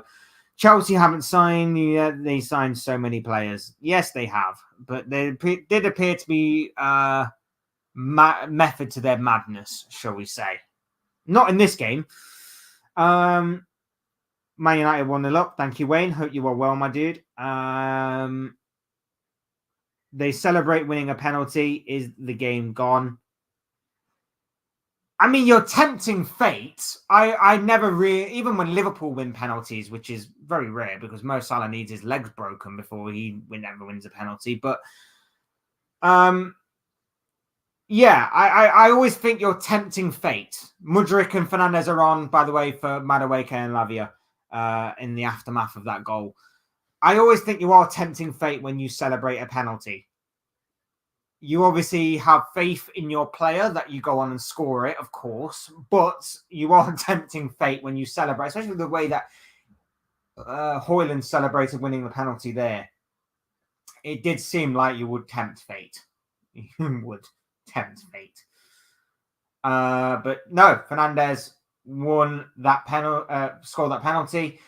And Marcus Rashford is coming off Amad Diallo. So this is going to be interesting and probably the right move by Ruud van Nistelrooy, this, bringing on a fresh pair of legs in Amad Diallo, someone who's direct, someone who's quick, someone who's going to maybe exploit the defensive holes that Chelsea may leave in search of, at the very least, an equaliser. So I think it's a very smart move by Van Nistelrooy to get Amad on the pitch as soon as possible. Wasn't goalless in the end, absolutely not. And I was going to be very surprised if this game actually did end goalless, in all honesty. But we finally got our goal. Bruno Fernandes is the goal scorer. I best change that, actually. I have just realised I've not changed this banner yet. So it's 1-0 to Manchester United.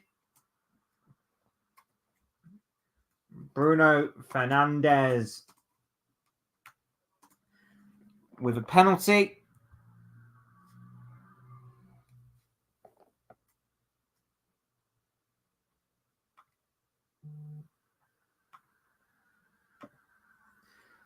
And now we will see what Chelsea are made of. Amad has career highlights in his big money signing a last-minute winner before in the FA Cup. Yeah, don't remind me about that, bro. Don't remind me about that. That was horrible. That was absolutely a horrible game to witness. And even Anthony scored in that game. So don't want to be reminded of that. Don't like that in the slightest. Thanks for bringing that up, though. That's really brought a downer to the stream. But yeah, thanks. Appreciate that. Chelsea have a corner. We'll move on. We shall move on. Whipped in. It's cleared out. It's coming away to... Caicedo scored! It's 1-1. This game has just sprung into life. Fernandes at one end. And it's only taken about 3 or 4 minutes for Chelsea to get back on level terms. Moises Caicedo with the goal. He's equalised for Chelsea. And we are entering into the final 15 minutes or so of this game of normal time. And we are back on level terms. And it's a very well taken goal by the midfielder. It's crossed in. It's headed away by Casemiro. And it just falls to Moises Caicedo on the edge of the area. Just adjusts himself, waits for the ball to drop. And he catches it really well to drag it into the corner. Onana's got no chance. Maybe Onana was a little bit unsighted there by Mykhailo Mudryk, who had to leap out of the way of the ball for it to obviously go through. Maybe it was a little bit unsighted. Maybe he would have done better had Mudryk not been in the vicinity. But it's a very well taken goal by Caicedo.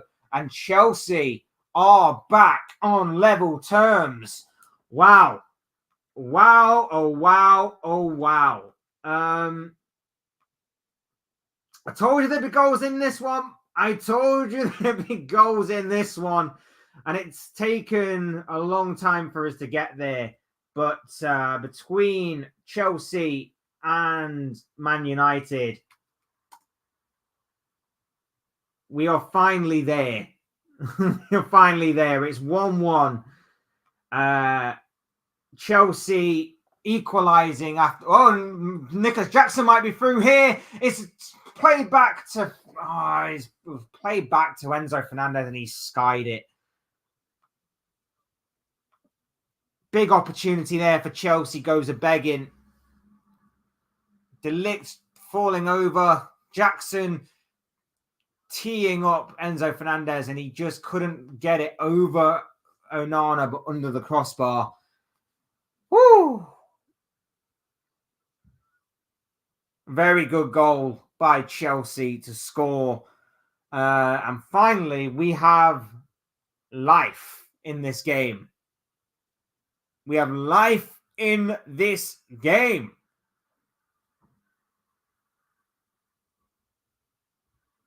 Very good hit from Moises Caicedo. It's 1-1. And hopefully there's a lot more to come in the final 15, 20 minutes or so. Hopefully there is a lot more to come from this. Just moments after I was praising Van Nistelrooy for bringing on Ahmad. Look at what happens.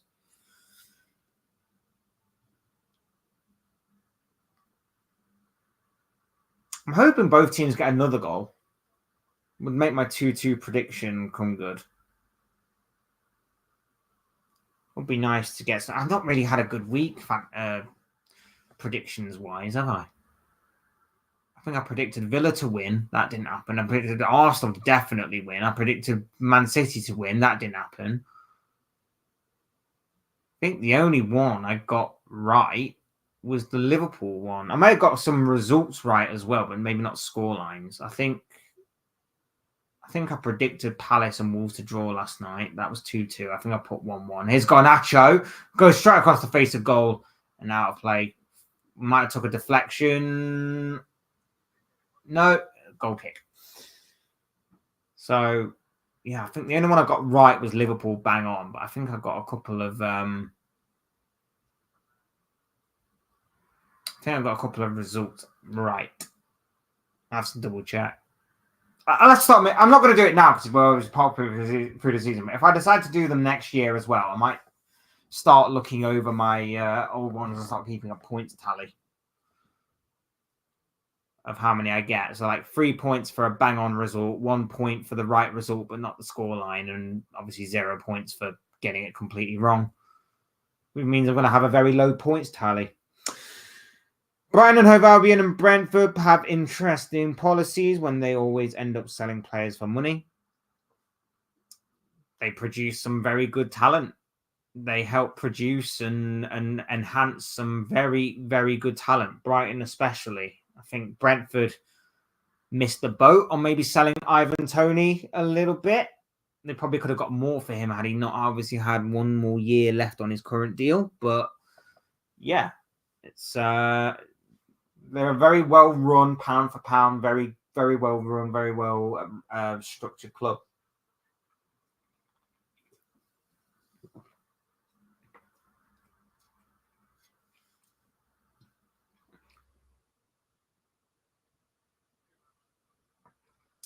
Here's Diallo. Tries to play through Fernandez. Well defended there from Colwell. Smashes it clear. But United will pick up the ball on the halfway line and go again. Entering the final 10 minutes. It's 1-1. The game is hanging in the balance as we await to see if one of these two teams can really take hold of this scenario. My bets have been shocking today, by the way. I'm still waiting for Caicedo to get. Why couldn't Caicedo take his shirt off or something when he scored that goal? It would have got him a yellow card and got me about 50 quid. That would have been great.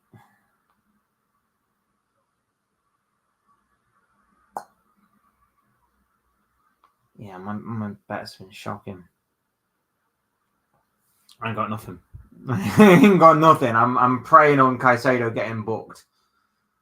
Only thing I've got going for me right now, and I win 50 quid, which is better than nothing, but could have been much more. Could have been much more.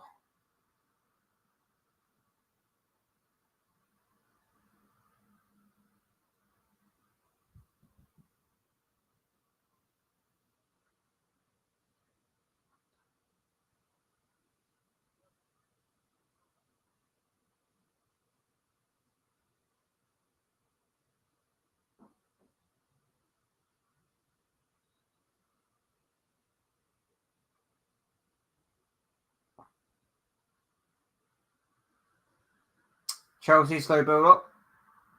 They go long. They're looking for Pedro Neto. De Ligt covers very, very well.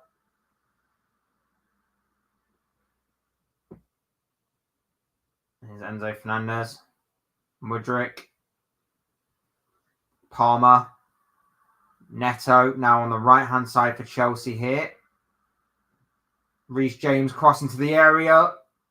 Well defended. And Diallo can bring the ball away. This is the thing. Neto's been looking dangerous, but they've just not brought him into play at all today. And the one or two times they have, he's done dangerous things. He's got Dalot on a yellow card in the first half, and then in the second half, he had a chance where he just went agonizingly wide of the post.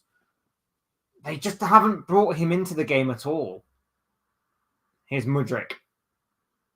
Great challenge there by Casemiro.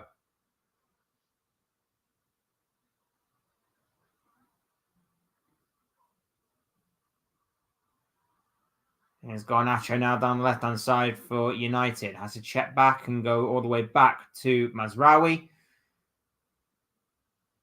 Chelsea back into shape, and it will go back to the goalkeeper Onana, who will then play on the other side to De Ligt.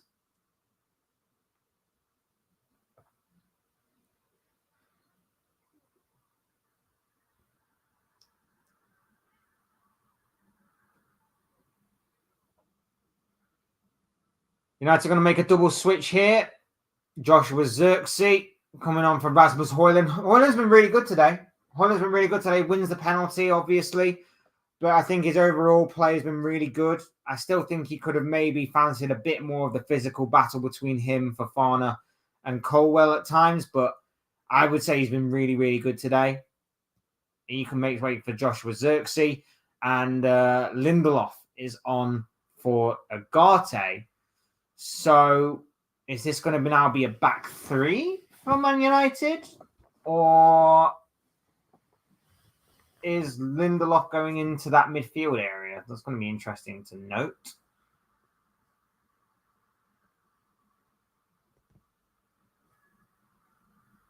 Seems to be dropping into that midfield area. Lovely little flick, and Xerxes found his way through here. He just doesn't have the pace.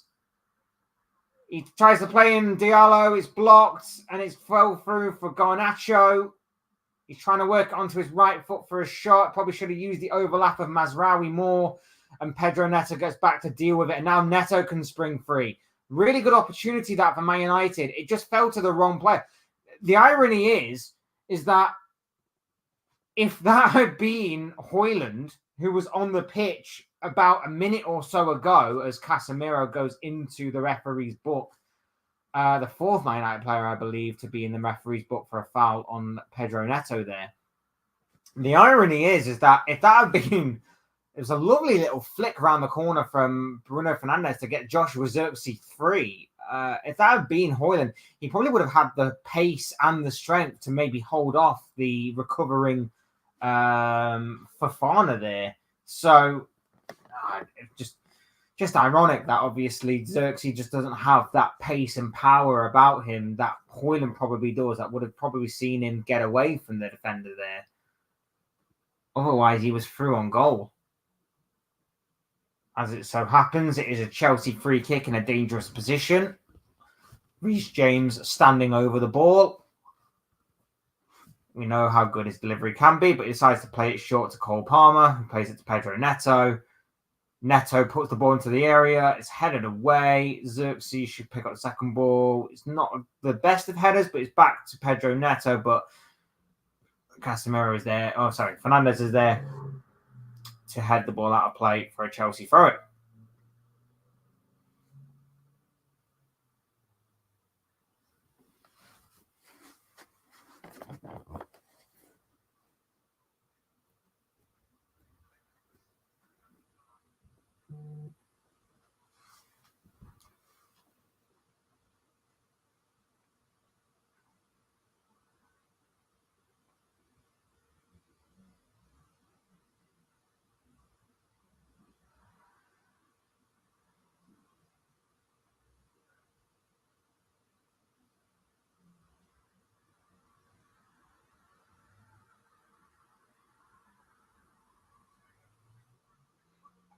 Is Palmer good defending there by Bruno Fernandes. Palmer and Mudryk were looking to combine there.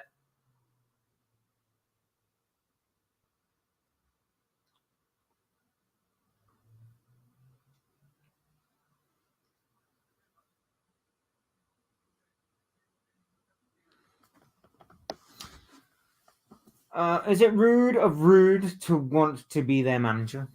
Well, I thought that was always going to be the plan. I think a lot of Man United fans felt that was going to be the plan, but they decided to go in a different direction. And let's face it, the different direction may actually work out for them.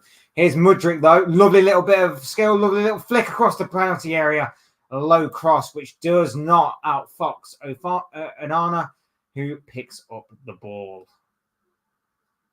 Lovely little flick. Low cross into the area. No one making that near post run, though. But Chelsea have won the ball back in a decent position here. It's Neto into the path of Enzo Fernandez. Mudryk with a cross this time. Same result. Onana picks up the loose ball.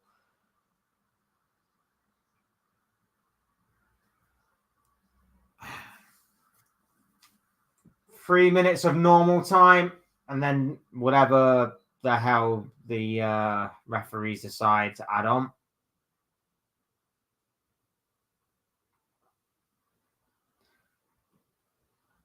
I think on some level, both teams will see this as a missed opportunity if it stays this way. I think United will be annoyed that they couldn't hold on to their lead a lot longer than what they actually did. But there's been a lot of positives in that performance today. I think Fernandes has been one of Fernandez's better performances that I've seen for a long time from him. I think Højlund was very, very good up against both Fofana and Colwill today. And as it falls to Garnacho. Oh! I thought Garnacho again produced another incredible moment, but he just doesn't quite get it low enough. I thought Garnacho had won it for Man United there. It's a cross in. It's initially dealt with by Colwell, and then Lindelof wins the header, and it just falls kindly for Garnacho, who just maneuvers his way around the ball to try and take it on the half volley, and he just gets it over the bar. I thought it was another wondrous strike from him, but he just gets it over the bar as both teams go in search of a winner. It's Garnacho again. It's Fernandez tries to play the ball through, but it sets up for Fernandez, and he should do better. He skies it into Rozier, but Bruno Fernandes should really do better there. He was trying to link up with Xerxes and play the ball through for the striker, but it bounces back fortuitously to him. And he's got a clear shot on goal, and he skies it. He just slashes at it, skies it, and yeah, I should have done better there. The Portuguese midfielder. But yeah, there's a lot there for United to be positive about. Mazraoui's performance has been outstanding. I felt the midfield held their own for a large part of this game. Like I say, I think Højlund was fantastic. Garnacho's been looking dangerous. Fernandez's best performance I've seen from him in a long time. There's certainly some areas there to be improved upon. I think De Ligt and Martinez have been pretty solid at the back. But yeah, it's not been perfect, but it's been solid enough from a United point of view. For Chelsea, really big missed opportunity. Don't think they handled the occasion. Don't think they properly handled the situation. Don't think they used their key players as well. Cole Palmer's been virtually non-existent in this game. But Pedro Neto as well, like I say, in the 2 or 3 moments that he was in the game, he was looking dangerous and looking very, very lively. They've just not brought him into the game enough. He's just not been able to get into this game at all. And that's credit to Man United, but also not credit to Chelsea, who, of course, haven't done enough to bring him into the game. Have not adapted him at all to get into the game. So, missed opportunity for both teams, yes. Positive signs for United, yes. Should have done more for both teams? Absolutely. Absolutely. Do you think Yuri Natu from Ukraine League is a good player? I don't know the Ukraine League, so I don't really know the guy in all honesty. I'm hoping you haven't just made up a name to try and outvox me, because I trust you, bro. I trust you. Crossed by Fernandez, dealt with by Fofana, and smashed away by Caicedo. United turning on the pressure a little bit in these final few minutes, trying to get in search of that winning goal. Oh, foul by Mazraoui on Pedro Neto. And I think he's a little bit fortunate there, Neto, because he does look like he's losing control of the ball. Somewhat fortuitous by Neto in winning a free kick there, I think. Actually, upon reflection, I think between Mazraoui and Garnacho, I think it is a foul, but slightly fortuitous there. A little bit. Chelsea need Jadon and all their other players they have. Sancho is ineligible to play today, of course, but I know what you mean. Hasn't been the best of performances from Chelsea, but to go away to Old Trafford, get a point, may not exactly be the worst result in the world for them. If, of course, it is going to be just a point. We know that late showings in this fixture have occurred in the past, as Martinez goes in really hard there on Cole Palmer, and the referee is going to bring it back for a foul on Palmer. Poor challenge by the Argentine defender. And he will receive a yellow card for his troubles. You did bait me there. I trust you, bro. I trust you, man. I don't know the Ukrainian league, bro. Don't know. So, yeah. I thought you did. I don't know. And it's all kicking off, though. It's all kicking off. It was a bad challenge from Martinez that seems to have sparked this, but there does seem to be some afters between both sets of players. VAR is looking at it. Oh. It's stood showing on the knee. I wouldn't be surprised if this goes for a red card, you know.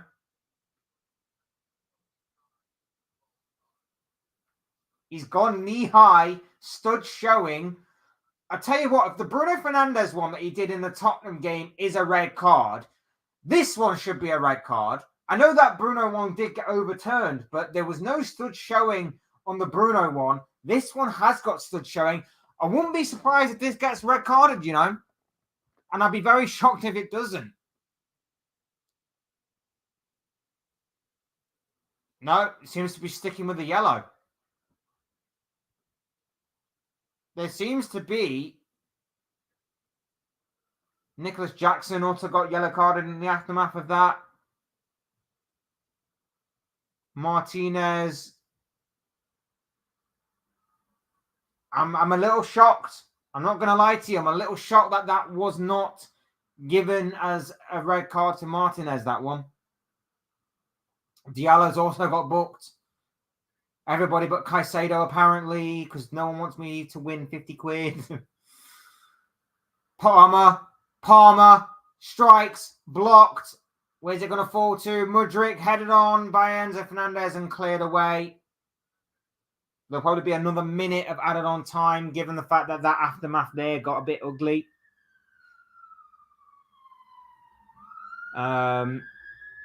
Will Neymar do into Miami? Yes or no? Is Neymar never started, mate.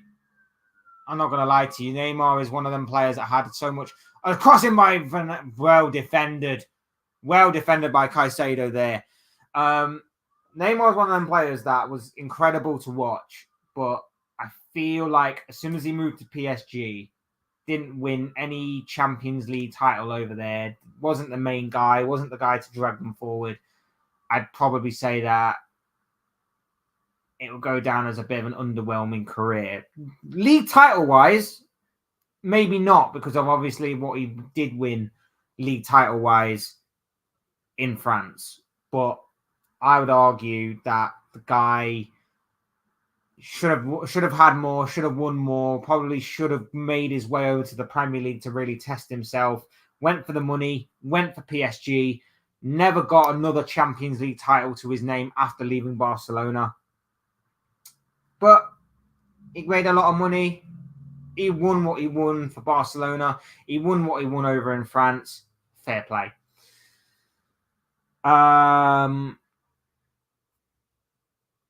Martinez is their new Rojo. We got an ooh there. Yeah, you did. Take care. It wasn't goalless at least. Yeah, fair play. It does seem like this is going to peter out to a 1-1. Still playing on my stream. There we go. Full-time whistle's just gone now. 1-1. Probably. I would say whether that was fair or not. I'd probably say United were probably the better team without creating too many clear-cut opportunities. So maybe on the opportunity side of things, maybe 1-1 is a fair result. I'm just seeing this from the Premier League Match Centre now. The referee issued a yellow card to Martinez for a challenge on Palmer. VAR checked for a potential red card and confirmed the referee's call of no red card, deeming that it was a reckless challenge. What? I'm surprised. Given the benchmark for yellow cards and red cards, I'm a little bit surprised that was not given as a red card. Anyway, thank you, Ballon. Appreciate it, bro. Always great to talk to you. Always great to chat. And as always, you do post some very intriguing thoughts and questions. Yeah. Full time. Chelsea 1. Man United 1. It finishes at Old Trafford with the points shared equal. I'm surprised. I'm surprised that was not given as a red. I'd be interested to know what Mike Dean thought. Probably thought it was a red card until it was given a yellow.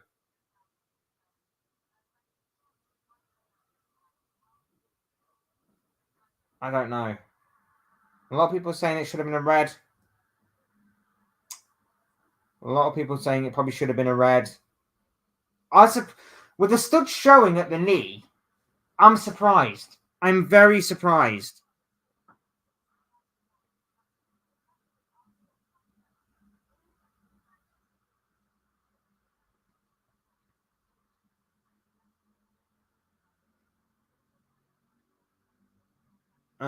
Yeah. Finishes 1-1. Good point for... I'd say upon reflection, it's probably a good point for Chelsea in terms of the fact that they didn't play well. They went away from home and they got a point at Man United. But they can also see it as a missed opportunity that they didn't get more.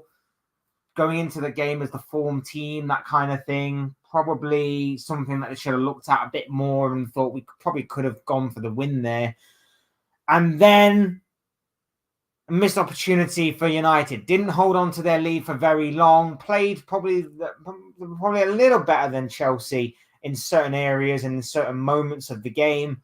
Had they been a bit more decisive in the final third, it probably could have been a different story. They had a couple of decent opportunities that they just didn't take. But yes, probably a fair result upon reflection. And it sounds weird in me to say that, even though I said that United were the better team. But yeah, I don't know. Weird game. I was expecting a bit more from both teams, but 1-1 is the final score. And like I say, controversial moment. I'm a little bit surprised that Martinez wasn't sent off. I really thought Martinez would have been sent off for that challenge on Cole Palmer very late on, but he wasn't. And I'm sure that there will be a lot of talk on that in the coming days. We shall see. We shall see. Yeah, I'm just watching it again. I'm just watching it and scrolling through some of the comments again. It's some people are a bit baffled, like I am, that it wasn't a red card. But there we have it. The reality of the situation. It was a yellow card, and that's the way that the referee is sticking to it. Anyway, thank you all so much for watching, for listening, for joining us for this watch along, and thank you for everybody that tuned in for the watch along earlier today as well between Aston Villa and Tottenham. Two decent games today, two very interesting games, two very different games, I would say, in terms of tactical battles and nuances and things of that nature.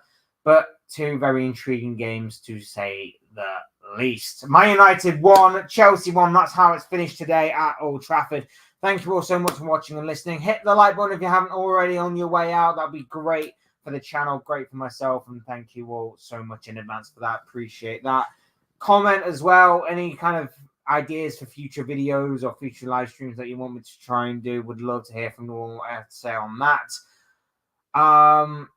Like, comment, subscribe, all of those things will be great and make for interesting reading. Would love to hear from you all on that and everything else you have to do. Really do appreciate it. Thank you all so much for your support, guys. Really do appreciate it. Always appreciated by me. Thank you for your support, whether it's brand new or whether it's continued. I absolutely love you guys. Thank you all so much for that.